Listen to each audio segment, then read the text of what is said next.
Salam sukacita, saudara-saudara. Senang sekali, saya percaya saudara juga dalam keadaan yang sangat bersukacita pada hari ini. Nah, saudara-saudara, pada saat ini saya mau membagikan satu kebenaran firman Tuhan, maksudnya dari satu ayat yang kiranya dapat memberkati dan menguatkan kita semua. Mari kita buka Matius 16 ayat 18. Dan aku pun berkata kepadamu, engkau adalah Petrus, dan di atas batu karang ini aku akan mendirikan jemaatku, dan alam maut tidak akan menguasainya. Ayat ini akan saya uraikan untuk jemaat sekalian. Dari ayat ini mari kita perhatikan dengan kata-kata dari Tuhan Yesus kepada Petrus, engkau adalah Petrus, dan di atas batu karang ini aku akan mendirikan jemaatku. Kata jemaat dalam ayat di kitab Matius ini dalam bahasa Yunani menggunakan kata eklesia, yang artinya sekelompok orang-orang yang dipilih, yang dibentuk, yang dikumpulkan oleh Tuhan untuk punya tujuan yang sama. Nah, gereja kita adalah kita, yaitu sekelompok orang yang dikumpulkan untuk tujuan yang sama. Setelah Petrus mengakui di ayat sebelumnya bahwa engkau adalah Mesias, anak Allah yang hidup, Yesus berjanji di atas batu karang ini, aku akan mendirikan jemaatku dan alam maut tidak akan menguasainya. Mari kita baca ayat sebelumnya dari ayat 13 di Matius 16 ini. Setelah Yesus tiba di daerah Kaisarea Filipi, ia bertanya kepada murid-muridnya, kata orang, siapakah anak manusia itu? Jawab mereka, ada yang mengatakan Yohanes Pembaptis, ada juga yang mengatakan Elia, dan ada pula yang mengatakan Yeremia atau salah seorang para nabi. Lalu Yesus bertanya kepada mereka, tetapi apa katamu? Siapakah aku ini? Maka jawab Simon Petrus, engkau adalah Mesias, anak Allah yang hidup. Saudara-saudara, setelah Petrus mengatakan seperti itu, Yesus berkata, berbahagialah engkau Petrus. Yesus berjanji mendirikan eklesia, yang berarti jemaat, yaitu sekelompok orang yang dikumpulkan untuk tujuan yang sama. Saudara dan saya dikumpulkan oleh Tuhan Yesus sendiri untuk melakukan sebuah tujuan yang sama dan berangkat dari kita punya hati dengan tujuan yang sama, yaitu mengabarkan Injil kebenaran Kristus Yesus di muka bumi. Gereja dibentuk bukan gedungnya dulu, tetapi sekumpulan orangnya dulu. Jadi eklesia berbicara tentang saya dan saudara, bukan sebuah gedung atau sebuah tempat ibadah. Gereja adalah kita. Yang pertama kita belajar, gereja adalah saya dan saudara, yaitu orangnya. Gereja dibentuk oleh siapa? Oleh Tuhan Yesus sendiri. Kita baca di ayat ini, Yesus sendiri yang berkata, aku akan mendirikan jemaatku, aku akan mendirikan umatku, aku akan mendirikan, pakai kata church dalam bahasa Inggrisnya. Siapa yang suruh kita membangun sebuah gereja? Apakah gembala sidang? Apakah organisasi? Apakah orang-orang lain yang menyuruh kita membuat atau membangun atau merintis sebuah gereja? Ternyata jawabannya di ayat ini. Gereja terbentuk dan berdiri adalah inisiatif Tuhan Yesus sendiri. Organisasi hanya sebuah alat yang dipakai Tuhan. Manusia-manusia hanya sebuah alat. Badan pengurus daerah di dalam gereja sidang jemaat Allah hanyalah alat Tuhan. Tetapi bagaimana gereja itu berdiri dan dirintis, itu adalah kebenarannya inisiatif Tuhan Yesus sendiri. Dia berkata, di atas batu karang ini aku akan mendirikan jemaatku. Aku akan mendirikan eklesia. Oleh sebab itu, saudara-saudara, tidak ada yang patut dibanggakan dan tidak pantas ada dari kita atau dari pemimpin yang membanggakan diri atau ada kesombongan bahwa gereja ini ada karena aku, gereja ini karena ada saya. Tidak demikian, saudara. Dan yang kedua, ayat tadi mengatakan alam maut tidak akan menguasai gereja kita. Alam maut tidak akan menguasai saudara dan saya. Yesus berjanji alam maut tidak akan menguasainya. Mengapa? Gereja berdiri di atas batu karang, yaitu Yesus sendiri. Yesus sudah mati, Yesus bangkit, dan dia hidup. Dia sudah mengalahkan maut. Oleh karena itu dia dapat menjamin bahwa alam maut tidak akan menguasai gerejanya. Alam maut tidak akan menguasai kita secara sekelompok orang. New Life atau gereja-gereja lain juga Dan alam maut tidak akan menguasai atau berkuasa atas saya dan saudara juga secara pribadi. Maut tidak akan menguasai kita secara pribadi ataupun secara berkelompok, karena kita disebut jemaat di mana kita berdiri atas Kristus Yesus yang sudah mati, mengorbankan dirinya, bangkit bagi kita, dan alam maut sudah dikalahkannya. Yang percaya katakan bersama-sama saya, amin. Dan berikutnya saudara-saudara, di dalam bahasa Inggris dipakai di situ di ayat itu kata church.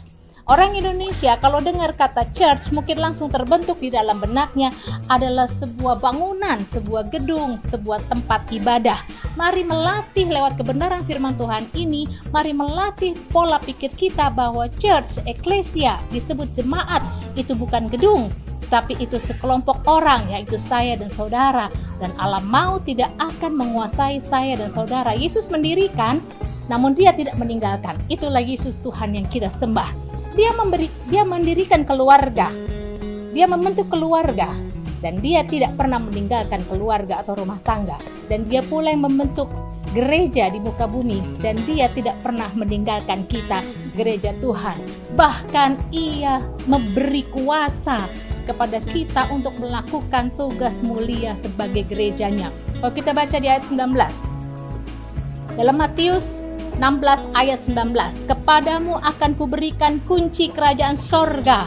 Apa yang kau ikat di dunia ini akan terikat di sorga, dan apa yang kau lepaskan di dunia ini akan terlepas di sorga. Setelah dia mengatakan, di atas batu karang ini aku akan mendirikan jemaatku dan alam maut tidak akan menguasainya, dia juga memperlengkapinya dengan kuasa yang dikatakan di ayat selanjutnya, bahwa kepadamu akan kuberikan kunci kerajaan sorga. Apa yang kau ikat di dunia akan terikat di sorga, dan apa yang kau lepaskan di dunia ini akan terlepas di sorga. Saudara-saudara, gereja Tuhan tidak perlu khawatir akan apapun juga, sebab jaminan kita adalah Yesus Kristus. Dan yang ketiga, saudara-saudara, dari ayat yang kita baca, ada satu jaminan bahwa gereja kita akan tetap berdiri karena kesetiaan. Yang pertama, Yesus telah memberikan teladan bagaimana dia setia, menjaga, melindungi, dan memimpin gereja Tuhan. Yesus berjanji alam maut tidak akan menguasainya. Apakah itu berarti gereja tidak bisa hancur, saudara-saudara? Ada dua lembaga yang dibangun oleh Tuhan di muka bumi ini. Yang pertama keluarga, yang kedua gereja. Yesus selalu menyertainya, Yesus selalu menjadi kepala. Tetapi pertanyaannya, apakah secara otomatis keluarga dan gereja tidak bisa hancur? Tidak demikian, saudara-saudara. Gereja bisa hancur, keluarga bisa hancur. Apakah itu berarti Yesus itu tidak ada? Tidak. Gereja bisa hancur dalam dunia.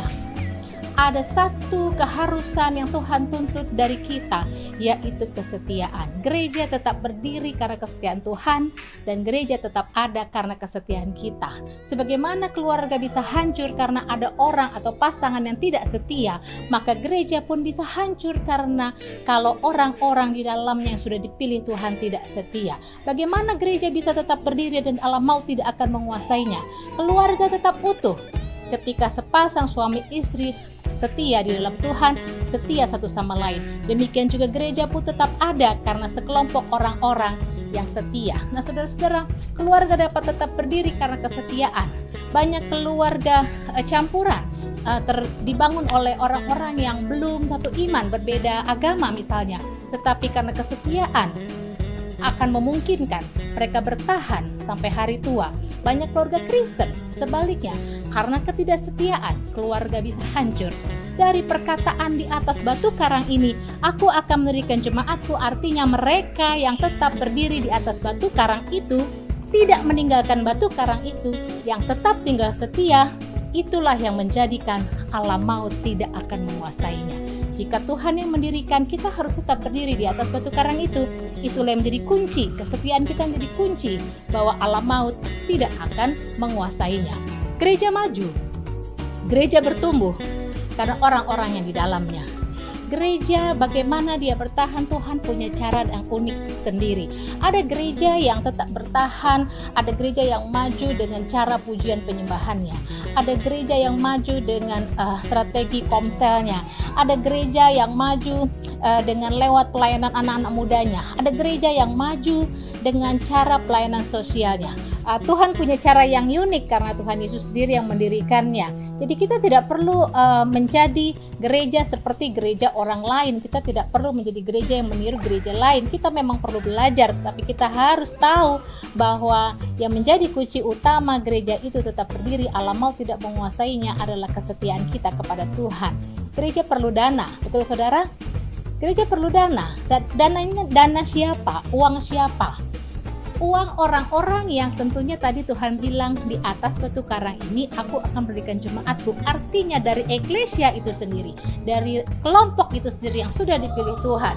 Dari situlah gereja itu akan berdiri. Gereja perlu daya, perlu tenaga. Tenaga siapa, saudara-saudara? Tenaga orang-orang itu yang sudah Tuhan pilih, yang didirikan di atas batu karang itu. Boleh-boleh saja kita memakai sumber daya atau sumber dana dari luar, donatur dari luar eklesia itu sendiri. Itu baik, itu boleh-boleh saja, tetapi bukan yang seperti itu yang akan bertahan secara lama. Gereja yang sehat akan dibangun dari setiap persepuluhan, setiap korban, setiap ucapan syukur dari orang-orang yang ada di dalam gereja itu sendiri. Demikian juga daya, sumber daya siapa yang terbaik untuk kemajuan gereja itu, yaitu sumber daya dari orang-orang dan jemaat yang telah Tuhan bangun itu sendiri, bukan dari luar. Boleh-boleh saja kita kadang-kadang menggunakan atau meminta pelayanan dari pembicara-pembicara terkenal misalnya, atau musisi-musisi yang handal dari luar, tetapi yang dapat diandalkan untuk gereja itu sendiri berdasarkan kalau kita teliti firman Tuhan ini yang Yesus katakan, aku akan mendirikan jemaatku di atas batu karang ini.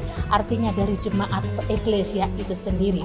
Demikian juga doa. Doa siapa yang paling manjur, doa siapa yang paling baik untuk gereja saya dan saudara adalah doa kita juga, bukan doa orang lain. Boleh-boleh saja kita minta doakan oleh hamba-hamba Tuhan di luar, oleh orang-orang yang lebih senior berdoa bagi gereja kita, tetapi doa siapa yang terbaik adalah doa dari eklesia, dari jemaat itu sendiri, yaitu doa saya dan saudara. Nah, saudara-saudara, daya, doa, dana yang terbaik adalah dari saya dan saudara untuk gereja kita. Dan gereja juga akan tetap berdiri karena kesetiaan. Demikian juga sebaliknya, gereja tidak akan hancur karena orang-orang yang berada di luar. Jadi paham ya saudara, gereja akan tetap berdiri karena kesetiaan, doa, dan daya dari orang-orang di dalam. Demikian sebaliknya, gereja pun tidak akan hancur oleh karena orang-orang yang berada di luar. Berapa banyak pemberontakan, pengerusakan gereja, penganiayaan, sehebat apapun itu, sepanjang sejarah gereja, tekanan atau penganiayaan dari luar jemaat malah menjadi semakin kuat menghadapi tantangan, ya, bukan menjadi hancur. Gereja bisa hancur juga dari dalam kita sendiri. Jemaat kita, gereja kita tidak akan hancur karena orang yang tidak setia dan sudah pergi. Orang dari zaman ke zaman akan ada orang yang datang dan pergi yang tidak setia. Orang yang tidak setia sepanjang zaman akan selalu ada dan kita temui. Namun gereja tidak akan hancur karena orang-orang yang tidak setia. Jangan khawatir saudara-saudara, tidak ada yang di antara kita bisa berkata, oh karena dia sudah tidak ada lagi, karena dia sudah pergi, maka gereja kita akan hancur, gereja kita akan berantakan. Firman Allah tidak demikian. Allah adalah setia dan Allah menuntut yang eklesia, yang jemaat yang dibangun di atas batu karang itu, kalau mereka setia, mereka tetap berdoa, mereka tetap mengerukan firman Tuhan, gereja tidak akan binasa. Allah mau tidak akan menguasainya. Kita belajar dari kisah Yudas. Pertama, Yudas ada di dalam. Dia ada bersama-sama Yesus. Ada bersama-sama murid yang lain. Ada di dalam kumpulan murid-murid. Satu hari, untuk sejumlah uang, Yudas meninggalkan kesetiaan dan loyalitasnya kepada Yesus. Dia menjual Yesus dan sekelompok murid-murid harus rela kehilangan Yudas. Yudas menjadi orang yang tidak setia, tidak loyal, dan kemudian dia menjadi seorang pengkhianat. Ada orang-orang yang tidak setia dan kemudian menjadi pengkhianat. Bukan saja dia tidak setia, setelah di luar sana dia berusaha memberikan peluru-peluru untuk menjatuhkan, untuk menghancurkan atau mengacaukan gereja Tuhan. Tetapi percayalah, tidak ada orang di luar yang dapat menjadikan gereja kita, gereja saudara, dimanapun saudara bergereja, yang menghancurkan gereja saudara. Mengapa? Sebab Yesus berjanji Dia akan menjaga. Allah mau tidak akan menguasainya. Segala tantangan, segala ancaman dari luar tidak akan mengacaukan gereja kita. Yang percaya katakan Amin. Nah, saudara-saudara, bagaimana kalau gitu gereja bisa hancur? Ada banyak gereja tutup, ada banyak gereja hancur. Kenapa? Gereja bisa hancur karena orang-orang yang di dalamnya, ketika orang-orang yang di dalamnya tidak lagi mengandalkan kuasa Tuhan. Gereja bisa hancur ketika orang-orang di dalamnya tidak lagi berdoa. Gereja bisa menurun, gereja bisa lemah, gereja tidak menjadi kuat ketika orang-orang tidak lagi berdoa. Ketika orang-orang dalamnya tidak lagi menabur, gereja bisa menjadi lemah ketika orang-orang dalamnya tidak lagi setia mengembalikan persepuluhan, tidak lagi setia untuk berkorban. Gereja bisa menjadi hancur dari dalamnya, orang-orang tidak lagi mau memberi dirinya, tenaganya. Dan gereja bisa menjadi lemah dan hancur ketika orang-orang di dalamnya tidak lagi menginjil, memberitakan Injil. Gereja hanya menjadi rutinitas dan seperti aktivitas kelompok kegiatan sosial. Dan gereja bisa menjadi lemah ketika tidak lagi dalam pelayanan menggunakan kuasa Tuhan, tetapi mengandalkan hikmat manusia belaka. Nah, gereja saya dan saudara, ada kabar baik dari firman Tuhan ini. Gereja kita akan tetap berdiri sebagaimana Tuhan Yesus mau, karena kesetiaan Yesus dan kesetiaan kita. Yang dapat menghancurkan gereja kita adalah kita sendiri yang masih berdiri di atas batu karang ini tapi tidak setia, bukan orang yang pergi dari jemaat kita. Mari deklarasikan 8 deklarasi sepakat gereja kita. Yang pertama, 1. Kekuatan kita adalah pengorbanan. Katakan bersama-sama saya, kekuatan kita adalah pengorbanan. Yang kedua, kunci keberhasilan kita adalah kerendahan hati. Yang ketiga, tanggung jawab kita adalah memberitakan Injil Tuhan Yesus Kristus. Dan yang keempat, gereja kita tetap ada karena ketaatan kita untuk tetap berdiri di atas batu karang kita, yaitu Kristus Yesus. Yang kelima, sungguh-sungguh murni, antusias, ramah, dan taat menjadi nilai-nilai kita. Smart adalah nilai-nilai kita. Yang keenam, gereja kita melayani dengan kuasa Tuhan Yesus Kristus sesuai yang dijanjikannya. Yang ketujuh, alam maut tidak akan menguasai gereja kita karena kita percaya Yesus adalah Mesias, anak Allah yang hidup. Yang kedelapan, kesetiaan kita akan menjaga gereja kita dari setiap ancaman. Haleluya, puji Tuhan. Saya berdoa supaya saudara dimanapun berada tetap sukacita, tetap sehat selalu, tetap bersemangat, dan jangan pernah lupa mendoakan gereja saudara-saudara sekalian. Tuhan Yesus memberkati. Amin.